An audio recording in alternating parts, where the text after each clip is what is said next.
Today I am flying Europe's most notorious airline, Ryanair. When you ask people what they think about Ryanair, you generally get a response along the lines of, they are terrible, but they are cheap. The story, however, is not that simple. Come along as I show you exactly what it's like to fly Ryanair these days and what you should take into account when booking a flight on Europe's most well-known low-cost airline. The journey commences in my hometown of Luxembourg City.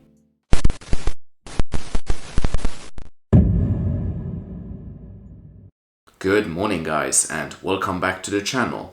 Today we are taking a 2.5-hour flight from Luxembourg to Porto in Portugal on Ryanair. Now before heading to the airport, I just quickly wanted to make 2 points that are relevant when it comes to Ryanair. Point number 1, Ryanair has a lot of competition these days. Many of you might be thinking, well, it's a low-cost airline and you get what you pay for and there really isn't that much to review. But the situation is a bit more complex than that. When I first started traveling 10-15 years ago as a student, Ryanair was basically the only low-cost option in Europe. Companies like Wizz Air and EasyJet did exist at that time, but their network was nothing compared to Ryanair. But that is no longer the case. Just as an example, the route that I'm doing today, Luxembourg to Porto, has 4 airlines serving it, and 3 out of those are low-cost airlines. Being cheap isn't enough anymore because there are so many airlines that offer cheap flights. Ryanair, just like any airline, has to up their game. And the second point that I wanted to make is that Ryanair is clearly a low-cost airline that markets itself as such, and that's why you cannot review Ryanair the same way that you would review a full-service carrier. Ryanair promises 3 things: affordability, reliability and punctuality. They don't promise you a comfortable seat, nor do they promise friendly cabin crew members. What they do promise is to get you from A to B for a cheap price in a reliable manner. So let's head to the airport and find out whether they can deliver on that promise. Alright then, welcome to Luxembourg Findel Airport, the only international airport in the country. Serving over 4 million passengers per year, Findel has experienced massive growth in recent years. It is the hub of Luxembourg's flag carrier Luxair, as well as Cargolux, one of the world's largest cargo airlines, operating no fewer than 30 Boeing 747 jumbo jets.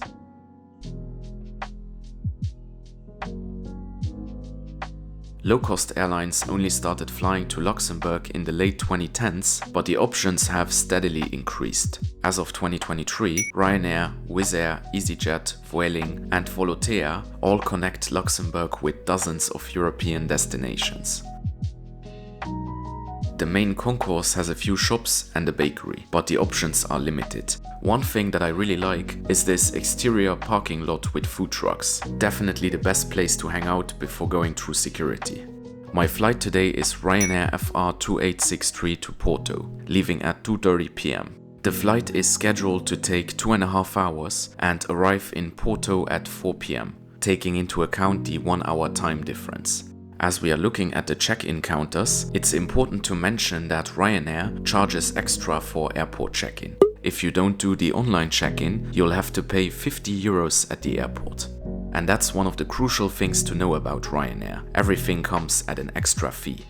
I will explain the pricing options of the tickets later, but here's the gist. The basic fares are extremely low, but they can go up quite significantly if you add extra services like baggage or seat reservation. Alright then, time to head through security as I am not checking in any bags. Security took no more than 5 minutes and there is no passport control as both Luxembourg and Portugal are part of the Schengen zone. Quick side note here, the Schengen Agreement, establishing a border-free zone in Europe, was actually signed in 1985 in the Luxembourgish town of Schengen, giving the treaty and the subsequent Schengen visa its name. Did you know that? Well, you do now. Now here's one special aspect when it comes to Ryanair. To make an airline like this profitable, the planes have to fly as much as possible and minimize their time on the ground. As such, Ryanair boards and deboards at blistering pace. It is now 1:40 p.m. and the plane just landed. The crew now has less than an hour to disembark all the incoming passengers, ready the plane for the next flight, and then board another 180 passengers. This process requires some serious organizational skills. A few minutes later, around 40 minutes before departure, we started boarding. There are 2 queues. Depending on which ticket you book, you get priority boarding, an extra that I had purchased on this flight.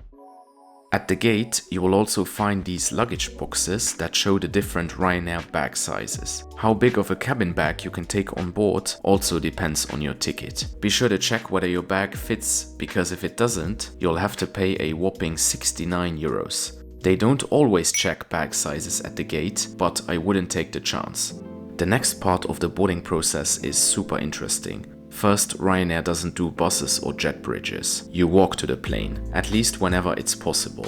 Secondly, outgoing passengers line up in front of the plane while the incoming travelers are still disembarking. A super efficient and time-saving measure, and one of the secrets to Ryanair's boarding speed. Around half an hour before departure, it was time to get on board. Another thing that I really like about Ryanair is that they open the front and back doors, reducing the number of traffic jams in the aisle. This is a Boeing 737-800, of which Ryanair has 222. They are in fact the world's largest operator of this model. A bit of trivia here. Ryanair actually bought 100 of these planes just after 9/11 at a discounted price. That's another way to save money as a low-cost airline. They also ordered quite a lot of new planes in 2020. Guess why? The plane has 189 seats in a 3+3 configuration. Some front rows have more legroom and they obviously cost more. And here's my seat, 32 Alpha, a window seat in the penultimate row of the plane. I chose this seat because the last rows have a higher chance of getting an empty middle seat or even a free row. Let's see if that works out. So what can you expect from the seats? The short answer is not much. The legroom is pretty bad, especially for taller people, but as we have established, Ryanair isn't exactly known for comfort, even among low-cost carriers. There are no plugs or USB ports, and the seats don't recline at all. There isn't even a seatback pocket. The only features are a tray table and safety instructions. Everything looks and feels very cheap, and that's because it is. But hey, who really cares about that stuff on short journeys, especially if the price is right? What people do care about, however, is cleanliness, and I have to mention that this plane wasn't the cleanest. But let's get back to one of Ryanair's strong suits, punctuality. And I have to say, hats off for this boarding process. Boarding was complete at 11 minutes past 2, 20 minutes before departure and only 30 minutes after this plane had landed in Luxembourg. That is world class. However, due to an air traffic control issue, the plane did end up leaving its parking position with a delay of 15 minutes. To clarify, that is not Ryanair's fault. The taxi at Luxembourg Airport is actually an amazing opportunity for plane spotting, especially when you pass the cargo terminal.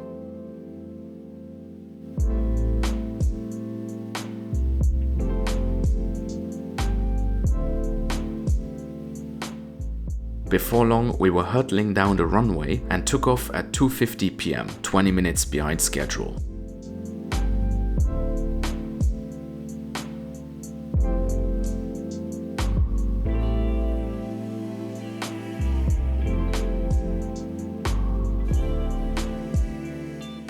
As we are at cruising altitude, let's talk about the in-flight experience, or lack thereof. There is obviously no in-flight entertainment, so you have to bring your own. In my case, a Jules Verne novel.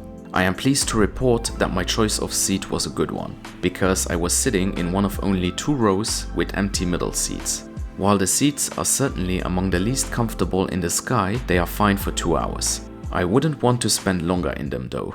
And now it is time to get to this flight's biggest surprise, the food. Ryanair actually offers a pretty extensive menu with snacks, sandwiches, alcoholic beverages and a few hot meals. The prices are reasonable and they offer a lot of combo deals. Ryanair being Irish, you would expect to find Guinness on board, but they don't serve Ireland's most famous beer. I went for a beef lasagna that cost €7. I had zero expectations for this meal, but I have to say that it was delicious. Much better than the food I had on a lot of full-service carriers. Looking at you, China Eastern. After finishing the meal, I went to check out the loo, which wasn't the cleanest, in line with the rest of the plane. I then relaxed for a bit, and before long we were approaching Portugal.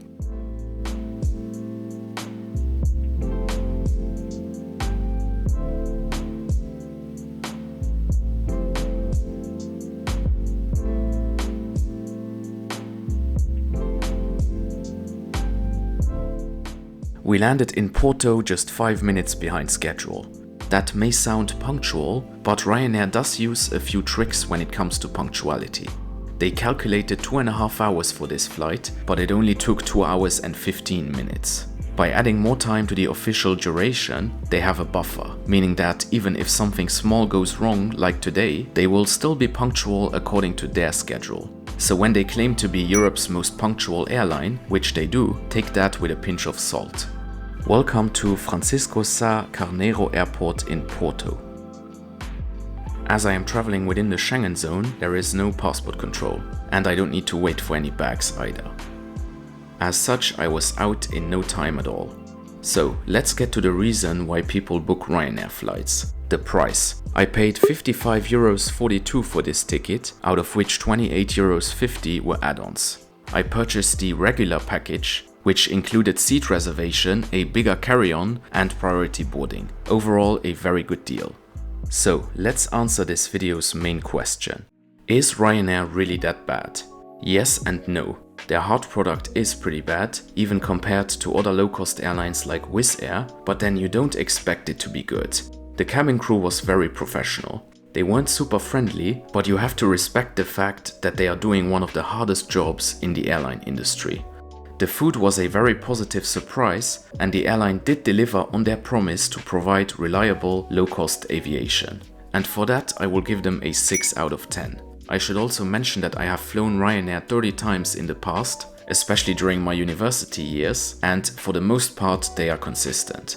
To conclude, I think that choosing Ryanair ultimately depends on the price. In this context, my personal threshold is €100. If Ryanair charges more than that for a flight, don't book it. The value for money just won't add up. But if the fare is 50 or less, I would certainly recommend taking it. And that's it for today. Now, I would love to know, what is your opinion on Ryanair? Please share your stories in the comments down below. As always, thanks very much for watching and see you again next week. Goodbye.